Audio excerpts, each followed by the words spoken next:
Jangan skip video ini, karena kisah ini bisa terjadi di desa kamu. Assalamualaikum warahmatullahi wabarakatuh. Selamat datang di Detik Horor, tempat di mana cerita-cerita nyata yang tak terjelaskan diangkat dari berbagai penjuru Nusantara. Kali ini, kami membawakan sebuah kisah nyata dari kaki Gunung Raung, Jawa Timur. Sebuah desa yang tenang di siang hari, tapi menyimpan rahasia mencekam saat malam datang. Suatu malam, terdengar tangisan bayi dari arah hutan. Warga sudah lama tahu, tangisan itu bukan milik manusia. Tapi seseorang tetap nekat mendekat, dan melihat wujud aslinya. Dengarkan baik-baik kisah ini, dan jangan pernah mendekat saat ada suara bayi menangis dari dalam hutan. Namaku Lela, umur 28 tahun. Aku seorang guru honorer SD di sebuah desa kecil bernama Sumber Urip, letaknya di kaki Gunung Raung, sekitar 20 km dari pusat Banyuwangi.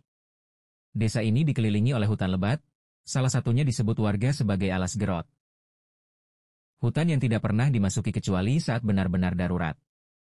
Dari kecil aku sering dengar cerita tentang orang hilang, suara-suara aneh, bahkan penampakan wujud aneh di sekitar Alas Gerot. Tapi aku bukan tipe penakut.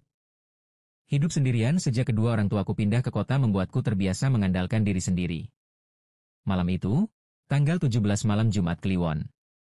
Udara dingin, angin sepai-sepai, dan suasana begitu sepi.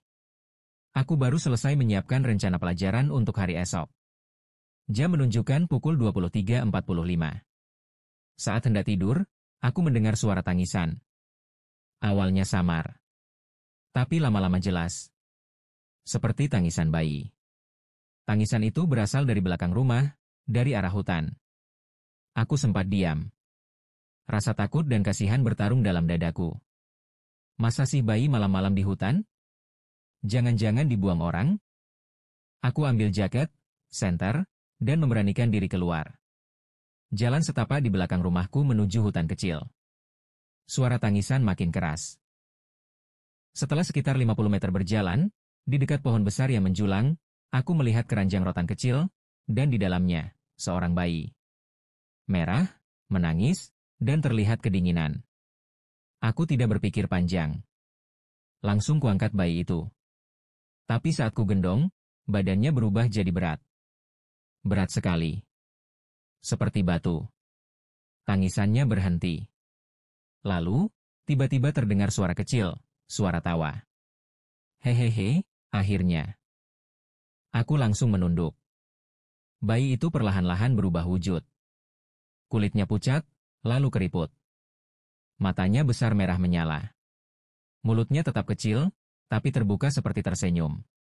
Tangan kecilnya mencengkeram leherku. Erat. Dinginnya seperti es batu. Aku kaku. Tak bisa menjerit. Aku panik dan berlari pulang dengan membawa makhluk itu. Tapi aku merasa kakiku berat. Seperti dihalangi sesuatu. Suara-suara dari hutan mulai terdengar. Bisikan, tawa kecil, dan suara ranting patah meski tidak ada angin. Di tengah jalan, tiba-tiba tubuh itu menghilang. Benar-benar lenyap dari pelukanku. Aku langsung jatuh terduduk. Napasku tersengal. Badanku dingin dan kaku. Aku paksakan berjalan pulang, tapi rasanya seperti dibuntuti sesuatu dari belakang. Besoknya aku tidak bangun. Warga menemukanku terbaring dengan mata terbuka, mulut menyebut-nyebut nama yang aneh. Ibu, Buk, seperti bayi. Mereka memanggil Mbah Sati, dukun tua desa yang biasa menangani hal gaib. Saat dibacakan doa dan dibakar kemenyan, tubuhku gemetar dan menangis seperti bayi.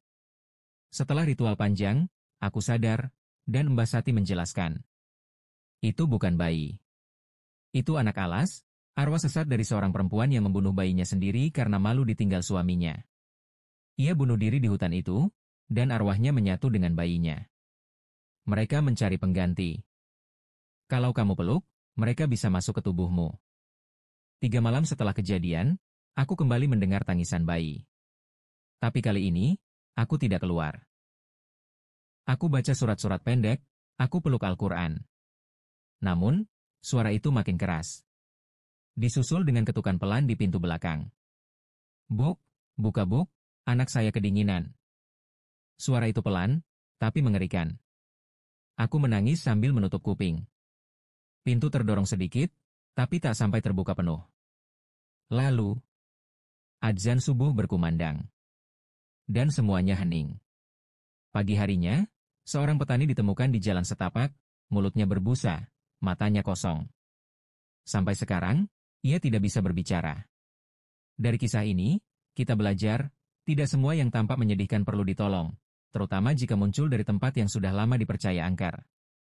Tangisan bayi dari dalam hutan bukan pertanda minta tolong, tapi jebakan. Dan sekali kamu mendekat, mereka bisa ikut pulang bersamamu. Terima kasih sudah menyimak kisah nyata ini. Jangan lupa like, share, dan subscribe untuk cerita horor lainnya dari seluruh pelosok Indonesia. Sampai jumpa di kisah selanjutnya, hanya di Detik Horor.